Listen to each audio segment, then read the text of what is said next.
In what local meteorologists and emergency officials are already describing as one of the most violent, rapid-onset atmospheric anomalies in the modern history of southwestern Ontario, a massive, hyper-destructive, severe weather system tore through the city of London and its surrounding counties during the late afternoon and early evening hours of May 19, 2026.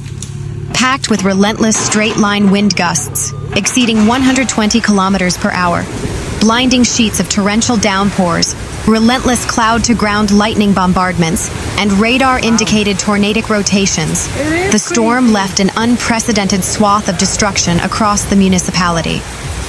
The catastrophic weather event triggered an immediate, high-priority red alert tornado warning from Environment and Climate Change Canada, forcing tens of thousands of residents to seek immediate shelter in basements, interior bathrooms, and reinforced concrete structures. Within a span of less than 45 minutes, the iconic forest city, famed for its dense, centuries-old urban canopy, saw thousands of its historic maple, oak, and pine trees uprooted, snapped, and hurled onto residential homes, motor vehicles, and critical electrical distribution networks. Whole neighborhoods remained completely paralyzed without electrical power. Structural debris littered major arterial roadways, and structural engineering teams alongside forensic wind scientists from Western University's globally renowned Northern Tornadoes Project, NTP, deployed into the field to determine whether a concentrated tornado touchdown or a sequence of hyper-localized microbursts caused the widespread obliteration. The collision between these two highly contrasting air masses created an environment characterized by extreme convective available potential energy, CAPE, and intense vertical wind shear. By 4 p.m. Eastern Daylight Time, a line of discrete supercell thunderstorms began rapidly firing along the lake breeze fronts just west of Sarnia and Grand Bend. As these cells marched eastward toward Middlesex County, they organized into a catastrophic quasi-linear convective system, QLCS, more commonly known as a squall line, exhibiting a pronounced bow echo on live doppler radar. A bow echo is a definitive meteorological indicator of exceptionally high, destructive straight-line winds rushing outward from the core of a collapsing thunderstorm. As the leading edge of the squall line approached the western fringes of London, including the communities of Mount Bridges and Komoka, Doppler radar detected a tight, intense mesocyclone rotation embedded within the line. This sudden escalation prompted ECCC to upgrade the standard severe thunderstorm watch to an immediate, life-threatening tornado warning. Wireless emergency alerts blared simultaneously across thousands of mobile phones throughout the London-Middlesex, St. Thomas, and Elgin County regions, sending residents into a state of panic as the sky turned an eerie, bruised shade of deep green and charcoal black. The physical onslaught began precisely at 5:14 p.m. Eastern Daylight Time on Tuesday. Witnesses in the western districts of Byron and Westmount reported an abrupt, terrifying atmospheric transition. The ambient air, which had been stiflingly hot and completely still just moments prior, suddenly plummeted by more than 12 degrees Celsius in a matter of minutes as a powerful, rain-cooled downdraft slammed into the ground.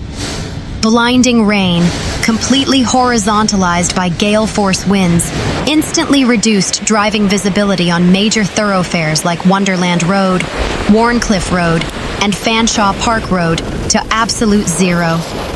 In the historic neighborhood of Old South, along Carfrae Crescent and Wortley Village, the sound of the wind was accompanied by the sickening, explosive cracks of massive silver maple trees splitting in half. The sheer force of the wind pressure, combined with the heavy water weight on newly sprouted spring foliage, turned the city's celebrated trees into destructive projectiles. Giant limbs, some weighing several tons, crushed parked cars, smashed through the roofs of historic brick homes, and dragged heavy-gauge copper utility wires directly down to the pavement, sending cascades of bright blue and green electrical arcs exploding into the storm. By 5:30 p.m. Eastern Daylight Time, the core of the storm was centered squarely over the downtown core and East London. On Richmond Street, structural awnings were ripped from commercial storefronts, and construction debris from high-rise residential developments was sucked into the air, swirling dangerously through the concrete canyons. At the London International Airport on the eastern edge of the city, automated weather observation stations clocked an official peak wind gust of 111 kilometers per hour before local communications were temporarily interrupted by power failures. The geographical distribution of the structural and environmental damage across London is extensive, revealing a pattern of both sustained, widespread straight-line wind destruction and localized patches of catastrophic, chaotic swirling damage that strongly hints at tornadic behavior or intense microburst downbursts. As the point of entry for the storm, Byron bore the initial brunt of the atmospheric velocity. Along Commissioners Road West and near the base of Boler Mountain, the damage to the natural environment is severe. Forestry crews noted that hundreds of mature pines were completely snapped mid-trunk, an indicator of wind speeds exceeding 100 kilometers per hour. Multiple residential cul-de-sacs were completely cut off from the outside world due to a complex matrix of fallen trees and compromised low-voltage power lines. Famed for its historic charm and dense urban forestry, Old South suffered an immense environmental tragedy. On several streets, the canopy that once completely shaded the roadways lay shattered on the ground. Homeowners reported instances where massive root systems were violently yanked completely out of the earth, lifting sidewalks and rupturing shallow residential water and gas lateral lines. Several heritage properties sustained catastrophic structural breaches when heavy limbs penetrated upper-story bedrooms. In the industrial and commercial sectors surrounding Trafalgar Street, Dundas Street East, and Bancroft Road, the lack of a dense tree canopy did not spare the infrastructure. Instead, the high winds targeted commercial building envelopes. Several warehouses suffered partial roof delaminations, with sheet metal and insulation materials scattered across open fields and railway corridors. Surveillance footage obtained from a commercial property near Clark Road captured the terrifying moment a row of wooden utility poles snapped in a domino-like sequence. The most alarming reports of potential tornadic activity emerged from the rural-urban interface just southeast of London proper, specifically near the community of Belmont. Spotters from Ontario Stormwatch and independent storm chasers captured high-definition video evidence of a highly turbulent, rain-wrapped rotating column of air, extending from the base of the wall cloud down to the surface. Preliminary ground surveys in the Belmont sector indicate a highly concentrated path of destruction characterized by convergent debris patterns, where trees and structural debris are thrown inward in a chaotic, circular fashion, rather than tossed flat in a single direction. In this sector, an agricultural barn was completely leveled, its heavy timber framing thrown hundreds of meters into an adjacent cornfield, and an automotive transport trailer was flipped entirely onto its side.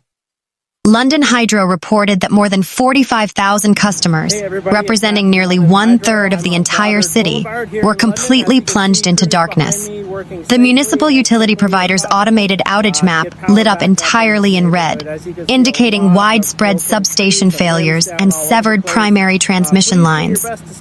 By noon on Wednesday, specialized emergency repair crews, supplemented by mutual assistance contractors, brought in from neighboring utilities in Windsor, Chatham, and Kitchener-Waterloo, were working around the clock in grueling 12-hour shifts.